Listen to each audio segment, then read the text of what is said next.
In front of অফিসৰ সন্মুখত কেঁচা ৰাস্তা আছিল, পকী ৰাস্তা কৰা হৈছে উইথ ড্ৰেইন। ইয়াৰ পিছত 3 নম্বৰ গল্লিত এইটো আছিল কেঁচা ৰাস্তা, ৰাস্তাটো পকী কৰা হৈছে, আকৌ উইথ ড্ৰেইন দিয়া হৈছে। 3 নম্বৰ আমাৰ ডবকা বড় মছজিদৰ মানুহে বাৰিষাৰ সময়ত মছজিদত নমাজ পঢ়িব নোৱাৰে, পানী জমা হৈ যায়, একাটো পানী হৈ যায়, তাত এটা ড্ৰেইনৰ ব্যৱস্থা কৰি আনি লিংক কৰি দিয়া হৈছে কালভাৰটো। ইয়াৰ পিছত মাছবজাৰত এটা ড্ৰেইন দিয়া হৈছে। ইয়াৰ পিছত বৰ্তমানে আমাৰ কৃষ্ণ দত্ত দাই যিটো কৈছে মহাত্মা গান্ধী ৰোড, এইটো আমি এটা প্ৰস্তাৱ লৈছোঁ, আমি এই ৰাস্তাটো বনাম, কাৰণ এইটো আমাৰ দৰকাৰ, গতিকে আমি এইটো বনামেই। ইয়াৰ পিছত পুলিচ পইণ্টৰ পৰা ডবকা যমুনা নদীলৈকে বাওঁ চাইডত যিটো ড্ৰেইন কৰা হৈছে, নিশ্চয় আপুনি মই যিবিলাক নাম কৈ গৈছোঁ এইবিলাক আপুনি নিজে চাব। ইয়াৰ পিছত 10 নম্বৰ ৱাৰ্ডত ডবকা পৌৰসভাৰ পৰা কোনোদিনো পকী ৰাস্তা হোৱা নাই, 2টা পকী ৰাস্তা কৰা হৈছে, 2টা ড্ৰেইন কৰা হৈছে। ইয়াৰ পিছত 7 নম্বৰ ৱাৰ্ডত ৱাৰ্ড কমিশ্যনাৰ নাই, ৰাস্তা বনোৱা হৈছে, ড্ৰেইন বনোৱা হৈছে। 9 নম্বৰৰ ৱাৰ্ড কমিশ্যনাৰ আছে, 4টা ৰাস্তা হৈছে, ড্ৰেইন হৈছে, কি হোৱা নাই। 20 বছৰ আমি ইয়াতে জন্মগ্ৰহণ কৰিছোঁ, 26 বছৰ ডবকা পৌৰসভাত কি হৈছে মানুহবিলাকে চোৱা নাই।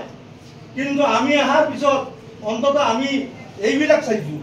ৰাস্তাবিলাক চাব আপোনালোকে, ৰাস্তাবিলাক বেয়া হৈছে না ভাল হৈছে। কোনোবাই কৈছে 16 লাখৰ ভিতৰত 2 লাখ টকাৰ কাম হৈছে, 14 লাখ আত্মহত্যা হৈছে। এইবিলাক এটা মিছা কথা, কাৰণ যিবিলাক ৰাস্তা হৈছে অলৰেডি টেণ্ডাৰ হৈছে, ৰাস্তা বনিছে, মানুহে ভাল পাইছে। আমাৰ ছাৰ 3 মাহৰ পৰা আহিছে, সব ৰাস্তা পৰ্যবেক্ষণ কৰিছে, ছাৰে সব পৰ্যবেক্ষণ কৰিছে, ডিচিৰ নিৰ্দেশনে সব চাইছে, দেখি আমাক থেংকছ দিছে। কিন্তু দুৰ্ভাগ্য, আমি ডবকাৰ যুৱক, আমাৰ উদ্দেশ্য মহৎ। আমাৰ MLA সাহেব কালি অহাৰ কথা আছিল, আমি গোটেই দিন বাট চাইছোঁ। যদি আমি MLAৰ পৰা যদি আৰু সঁহাৰি পাওঁ, ইয়াৰ পিছত আবেলি গম পাইছোঁ MLA সাহেব আহিব নোৱাৰিব, অহাকালি আহিব।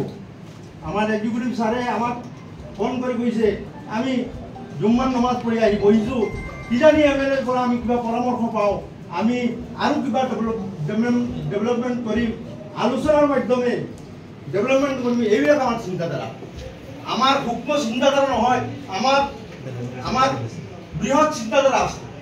গতিকে আমি MLA মহোদয়ক কৈছোঁ, আপুনি আমাক পৰামৰ্শ দিয়ক। আমি ডবকাৰ ডেভেলপমেণ্টৰ কাৰণে আমি সাজু আছোঁ, কিন্তু আমি দুৰ্নীতিৰ পিছে নাথাকোঁ। ইতিহাসত দুৰ্নীতি হ'ব পাৰে, আগতে হৈছিল, কিন্তু আমাৰ আমোলত হোৱা নাই, এইটো মই দাঁতি ক'ব পাৰোঁ।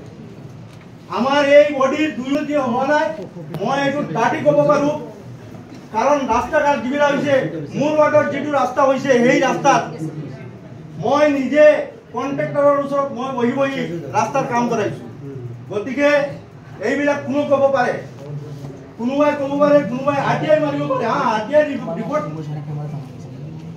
সময়ৰ কথা আছে, কোনোবাই 40 দিনৰ পিছত পাব, 2 মাহৰ পিছত পাব। এইবিলাক আমাৰ এক্সিকিউটিভ অফিচাৰো আছে।